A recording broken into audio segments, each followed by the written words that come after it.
গিয়েছিলাম মতিঝিলে একটা ছোট কাজে। ওখানে যে দুপুরের খাবারের জন্য হিরাজিল হোটেলে গিয়েছিলাম।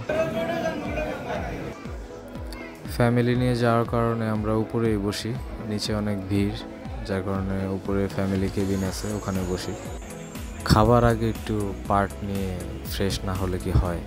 আমরা একটা খিচুড়ি আর একটা বিরিয়ানি নিয়েছিলাম। আসলে এটা মোরগ পোলাওই, কিন্তু ওনারা বলতেছে এটা বিরিয়ানি। পরে আমরা শেয়ার করে খেলাম, ভালোই, কোয়ান্টিটি ভালোই। মালাই চপ ভেবে অর্ডার করেছিলাম, কিন্তু পরে দেখলাম যে এটা পাউরুটি দুধে ভিজিয়ে দিয়েছে, এরকম মনে হলো আমার কাছে। পরে আমার রাগী চোখ ঢাকতে চশমাটা পরে কোকে চুমুক দিয়ে নিজেকে ঠান্ডা করলাম। তো আসছিলাম হিরাজিলে, আর এই যে হিরাজিলে খাওয়ার পরে অনুভূতি হচ্ছে আর যাবো না বেগুনতুলিতে, এই অবস্থা আর আসবো না।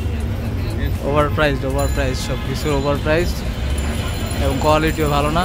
আবার উপরে বসলে 10 টাকা করে বেশি দিতে হয়, কি একটা অবস্থা। আল্লাহ হাফেজ।